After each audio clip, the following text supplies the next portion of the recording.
त्या 800 रुपये पहिलाच पगार होता हातात घेतल्या आणि बाहेर गेलो आणि मोजल्या तर 8 नोटा निघल्या 100-100च्या. म्हणलं नाही.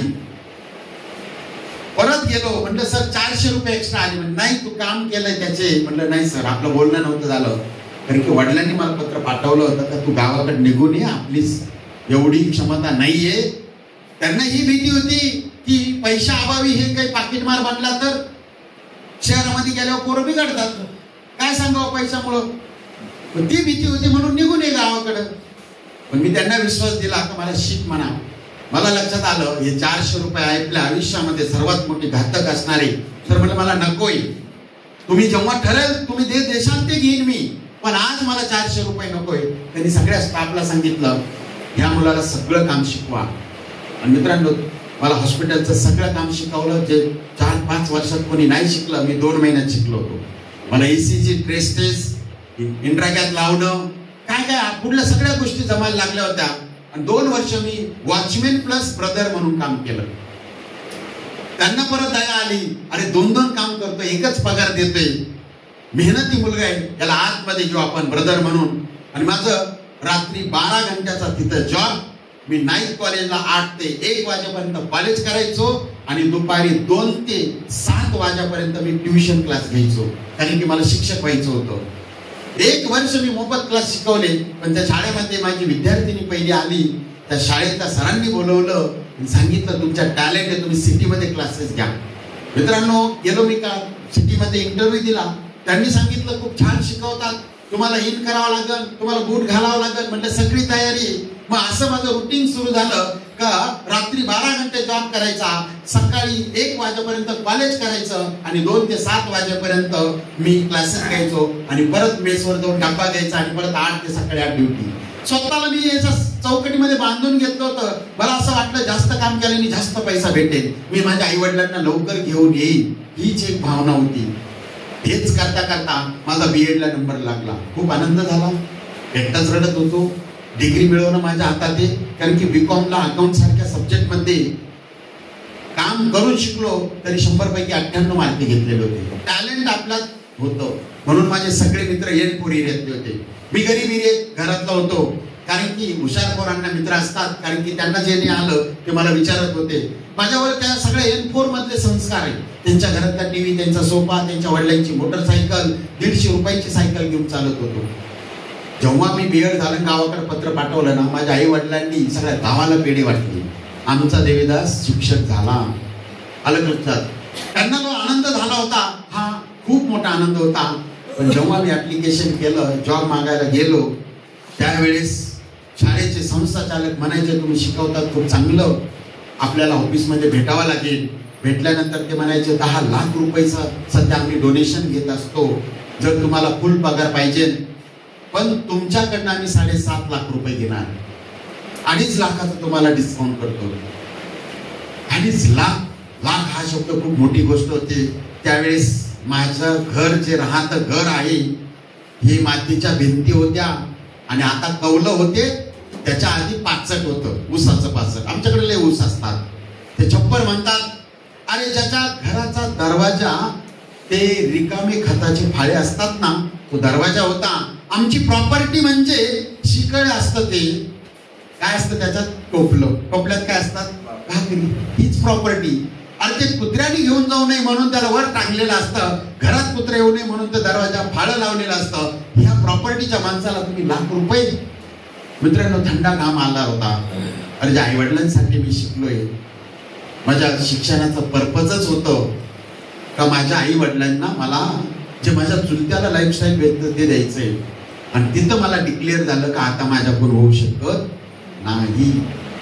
काय करायचं, नैराश्य आलेलं होतं. एवढा राग आला त्या डिग्रीचा. माझ्या BComची डिग्री विद्यापीठातील, माझी MComची डिग्री विद्यापीठातील.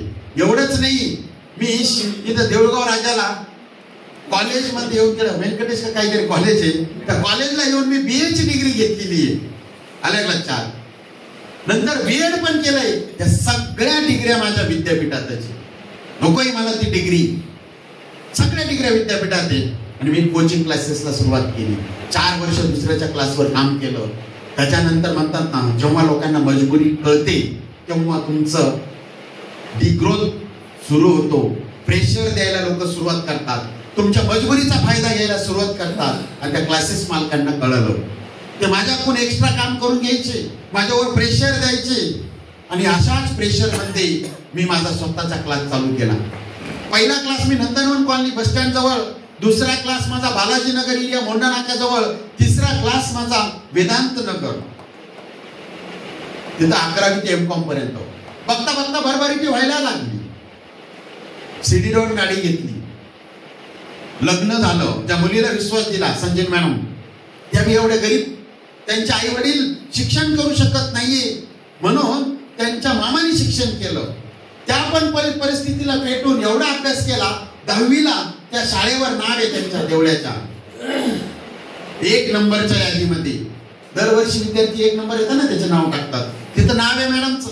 12वीच्या शाळेवर नाव आहे 1 नंबर मध्ये. त्या BSc म्हटलं तुम्ही विज्ञान शिकवा, मी गणित शिकवतो.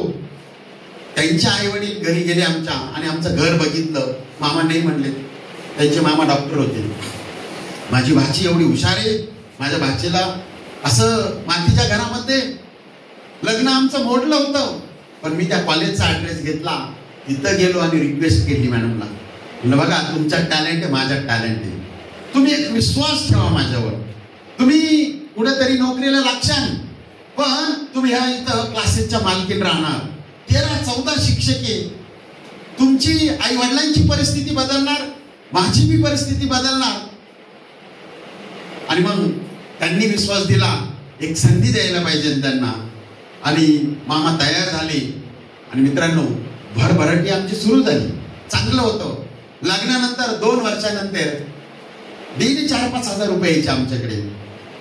आमची प्रगती बघून आम्ही जिथं काम करत होतो तिथला एक शिक्षक आला, गणेश कदम नाव, आणि ते म्हणले सर मला पण घ्या ना तुमच्यामध्ये. आणि तो माझ्यापेक्षा टॅलेंट होता. मी विचार केला, एवढा टॅलेंट माणूस येतो तर आपले अजून ब्रँचेस वाढतील. तो म्हणे तुमची प्रगती झाली माझी पण होईल. थोडा इमोशनल होतो, त्याने मित्राचं नातं आणलं मध्ये.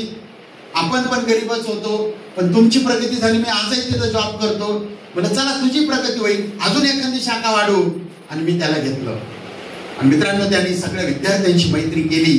आणि दुसऱ्या वर्षी फक्त मध्ये एक नाला होता, तारामती मंगल कार्यालय बालाजी नगर मध्ये, एक्झॅक्ट नाला सोडून त्याने एका विद्यार्थ्याच्या पालकाशी मैत्री करून त्याच्याच घरामध्ये क्लास सुरू केला, न्यू वरद कोचिंग क्लासेस. 2000 पासून ते 2010 पर्यंत मी जी मेहनत करून मेरिट्स काढलेले होते, ती जी इमारत तयार केली होती ती पत्त्यासारखी कोसळली. विद्यार्थी कन्फ्युजन मध्ये गेले. नाव म्हणजे सगळीकडे आमच्या क्लासेस बद्दल चर्चा व्हायला लागली. आणि त्यावेळेस मी ड्रेस मध्ये गेलो, रिक्वेस्ट करत होतो त्यांना, अक्षरशः तुम्ही हे सगळं घ्या, हे क्लास पण घ्या, पण विद्यार्थ्यांचं नुकसान नका करू आणि आपलं पण नुकसान नका करू. इगो मध्ये गेले ते. त्यांना वाटलं आम्ही आमचा क्लास टाकल्यावर मोठं होऊ, हे सगळे विद्यार्थी येतील. विद्यार्थी कन्फ्युजन मध्ये गेले. त्यांना मस्के सर पण पाहिजे, त्यांना कदम सर पण पाहिजे. आणि त्याच्यामुळे मी जास्त व्यथित झालो. आणि मित्रांनो, 2 क्लास मी माझ्या दोन्ही पार्टनरला देऊन टाकले, टॉपचे क्लास. त्या क्लासला फर्निचर मी केलं. रात्री रात्री आम्ही जागून वेल्डिंग केलेले बेंचेस मी त्यांच्या हवाली केले. 2000 साली 1.5 लाख रुपयाचे बेंचेस केलेले होते आम्ही त्यावेळेला. हे सगळे त्यांच्या हवाली केलं. आणि मी फक्त एकच क्लास ठेवला. त्या क्लासमध्ये पण प्रॉपर भागत नव्हतं, म्हणून मी कंस्ट्रक्शन फील्ड मध्ये गेलो. असं वेगवेगळे कामं करत करत मित्रांनो, शेवटी मी सस्य पालन पण व्यवसाय केला. आणि डायरेक्ट सेलिंग मध्ये आज तुम्हाला बघताय, हे कोट घातल्यानंतर मला पण ते फील करतोय का मला अशा कोटचा पण लय राग आलेला होता. त्याचं कारण ही माझी परिस्थिती बघून त्या सशांना घास टाकायला एक व्यक्ती येतात, राजपूत नाव होतं त्याचं. आणि तो म्हणायचा, तुम्ही क्लासेस पण घेतात, तुम्ही रोकडेकरला पण जॉब करतात आणि तुम्ही सस्य पालन करतात, नेमकी तुम्हाला करायचं काय? पण मी त्याच्यातून काय करायचो, व्याजाने पैसे काढायचो त्याला मध्यस्थी घेऊन. आणि तो एका RLP कंपनीचा डिस्ट्रीब्युटर होता. आणि तो नेहमी म्हणायचा, सर चला ना एका सेमिनारला. मी म्हणायचो मला वेळ नाही. त्याची डेअरिंग होत नव्हती. मग एक वेळेस मला 10,000 रुपयाची गरज होती. मी राजपूत साहेब मला 10,000 पाहिजे, 5% पैसे द्यायचा, तो कुठून काढून द्यायचा. आणि तो म्हणे, यार सर पैसे बी नाही, वेळ बी नाही, काय चाललं मास्तर तुमचं, काहीतरी चुकीचं करताय तुम्ही. अरे 4थी शिकलेला माणूस एका शिक्षकाला ज्ञान देतोय. अक्षरशः मलाच राग आला. राजपूत साहेब कुठे आहे तुम्ही, या म्हटलं. आले, चला तुमचं कुठे सेमिनार आहे. ते म्हणे तुमची गाडी लावा सिडीवर, माझ्या MAT वर बसा. तुम्ही एवढे चंचल आहे, तुम्हाला कॉल एवढे येतात आणि तुम्ही बाहेर जायला बसले. म्हणलं नाही जाणार, नाही नाही तुमची गाडी लावा म्हणे. आणि गेलो आणि त्या हॉलमध्ये गेल्यानंतर लास्टला असेच माझ्यासारखे एक व्यक्ती आले आणि ते म्हणले माझं नाव किशोर आयरे, मी संवतगावच्या वैजापूरच्या शाळेवर होतो. 3 वर्षात मी 1 करोड कमवले. मी राजीनामा दिलाय आणि स्कॉडा गाडी घेतली. अरे म्हणले जिल्हा परिषदच्या शिक्षकांनी राजीनामा दिला आणि तुझ्याकडे फक्त डिग्री आहे, तुझ्याकडे पैसे नाही भरायला, तुझ्यासाठीच हा प्लॅटफॉर्म.